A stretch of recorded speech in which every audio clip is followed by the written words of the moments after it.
525,600 minutes. 525,000 moments to lend.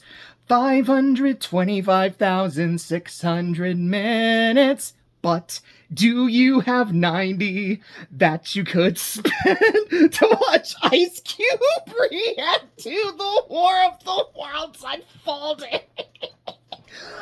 Oh! The tagline, "It's worse than you think," is genius. It's so perfect. I watched this movie today. It's Sunday. I watched it Friday morning. And I, can't stop thinking about it. I've seen some incredible films this year. Sinners. Loved it. Absolutely enjoyed the experience. Soups. Great. Absolutely loved it. Watched Fantastic Four. I think it's a fantastic movie. I still don't really know what I think about Eddington. I don't think I would quite put it in that category of man, I really enjoyed it. But I'm glad I saw it. I'm still kind of in that same boat. But I have seen some good movies or movies where I really kind of had to think about them. Plus, other stuff I've seen that didn't come out this year that I really enjoyed. I loved A Silent Voice. Hit me like a ton of bricks. Speed Racer is such a fun film. But this magnum opus, this pinnacle of cinema. Oh, man. I want to watch it again. I dead ass. I want to watch other people watch Ice Cube watch War of the Worlds happening. It's so terrible. But to me, it's like watching The Room. I feel like there's two kinds of people who watch this movie. There's people who watch it and are this is so atrocious. I can't. And I've seen some people who are look, I got 20 minutes in and I had to turn it off. And I saw a response. I was you got 20 minutes in? You're better than me. And then I've seen other people be look, this is one of the worst films I've ever seen. But it's so mesmerizing. You can't turn away. You can't turn it off. Oh my goodness. There's a moment, I guess full spoilers, I don't think anyone cares, but full spoilers from here on out. There's a moment where Ice Cube, because he has a name, but you don't care. He's just Ice Cube. So Ice Cube is on a Zoom call with the president, and the president's okay, it's time to initiate the War of the Worlds. That's not exact. I don't think that's the exact quote, but it's basically that. And then a couple minutes later, Ice Cube is watching a news broadcast of the military fighting back against the tripods, and the reporter says yeah, this is Operation War of the Worlds. And I was gone. I was laughing so hard. And then you've got Clay in the other room, preparing to go to work. They didn't just say that. Yes, they did.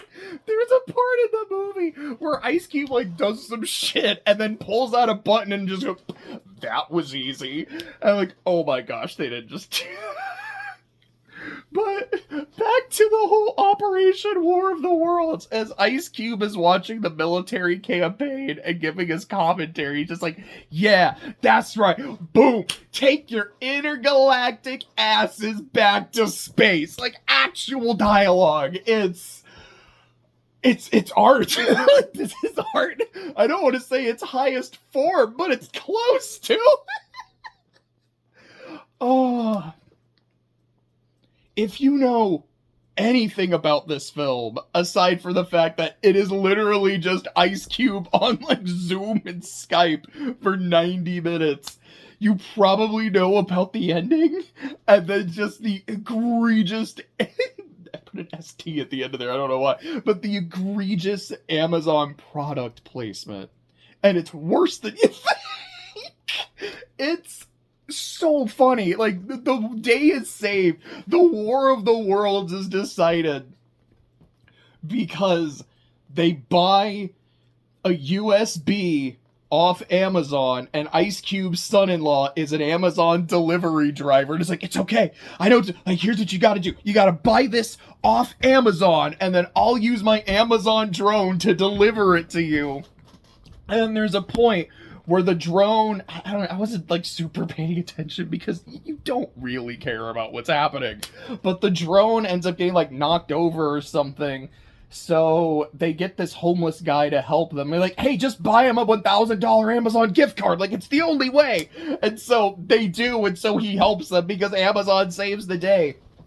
There's several moments in the movie where, because Ice Cube's job is he's a spy. Like, he spies on the American public. He just watches people, be like, all right, who seems like they're a threat? Like, I'm monitoring conversations to see is anything shady going on, etc., etc. Which, by the way, it starts with him, like, just spying on his kids.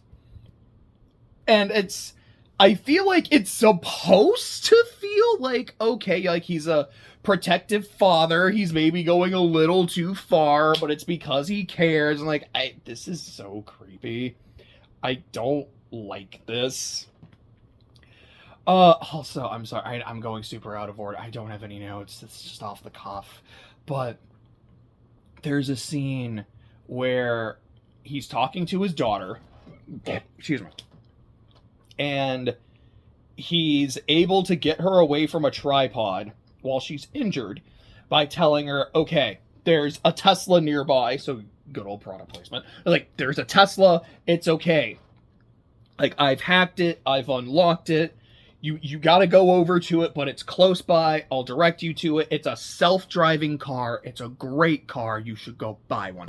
But it's a self-driving car, so I can get you to the hospital. So she gets into the car. She's driving to the hospital.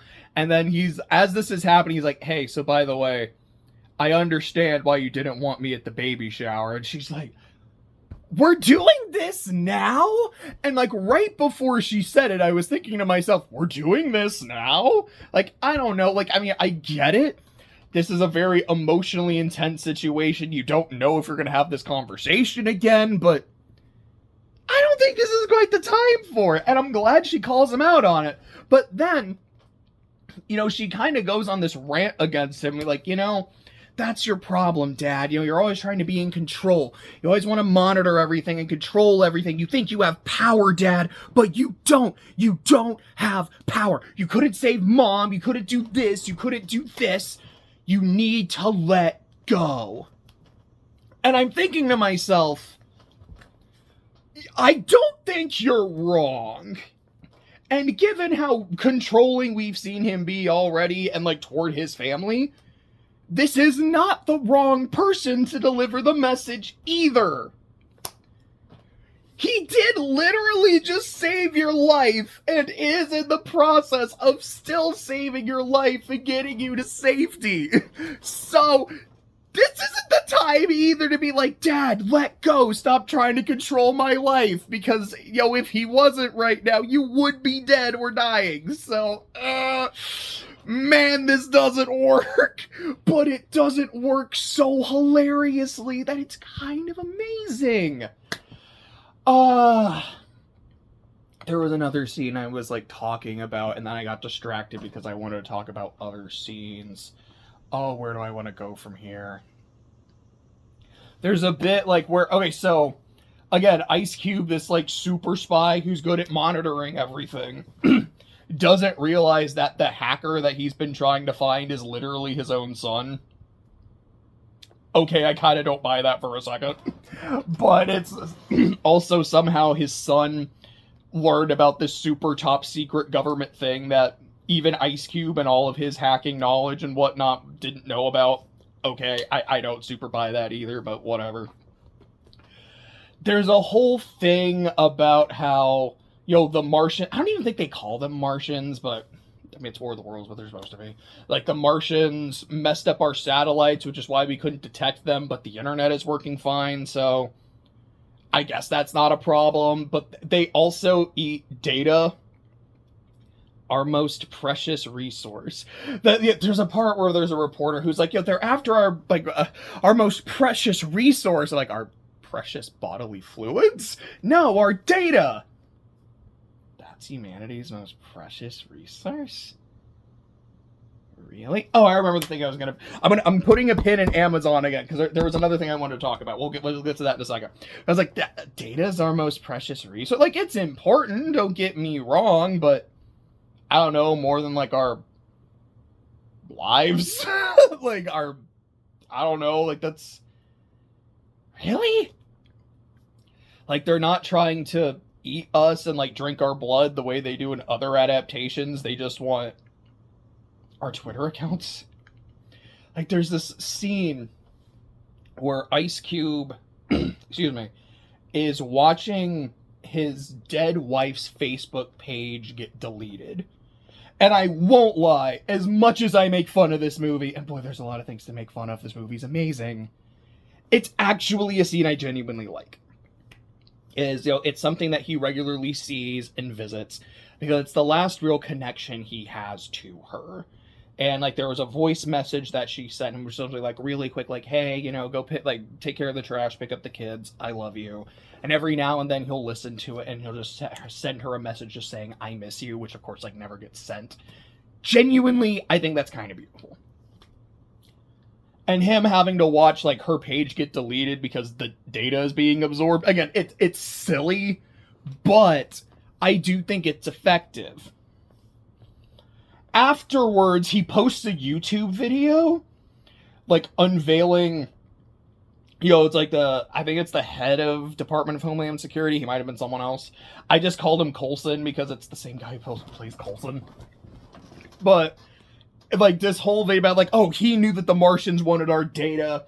He did this anyways. This fool knew, blah, blah, blah, blah, blah, and posts it. And now he's being, like, lauded as a hero and everything. I'm like, I don't know, like, Facebook just got eaten. Why not YouTube?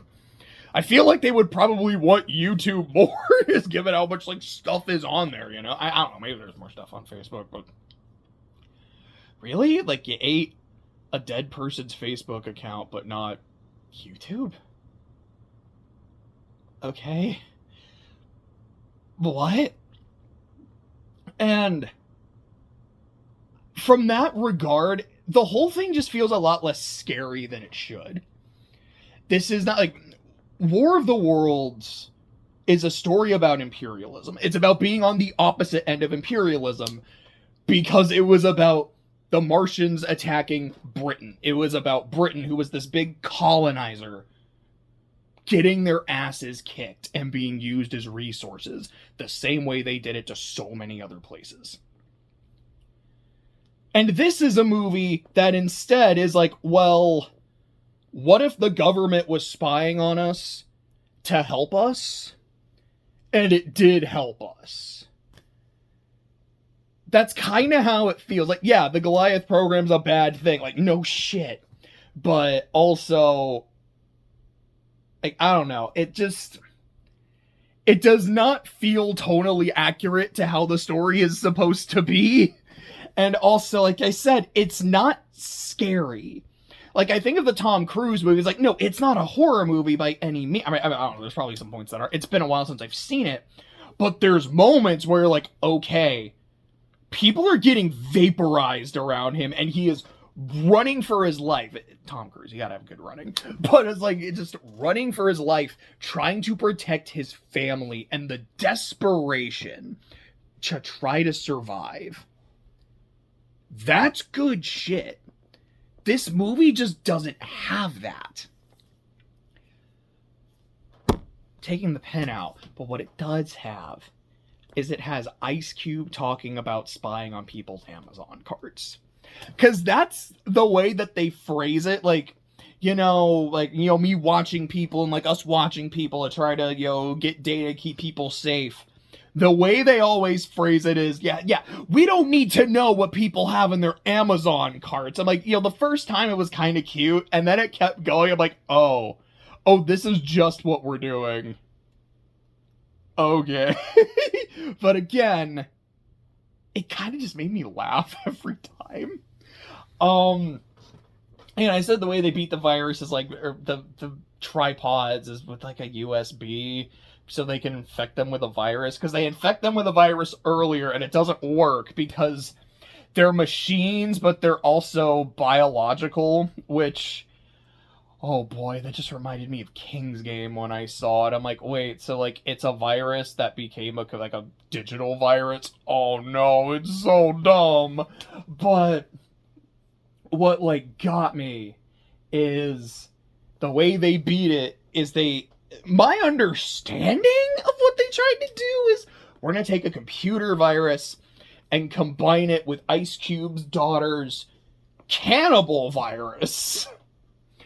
The context of that is like she's a bioengineer who's trying to work on some like genome stuff to make cells, like turn them cannibal so they'll eat cancer cells. So they're like, well, what if we do that to them and they just like start eating themselves, I guess? And what? Like, I don't know, like it's almost kind of cool in concept, but what? And look, I don't think any of what I just described is a good film, except for maybe like a few moments.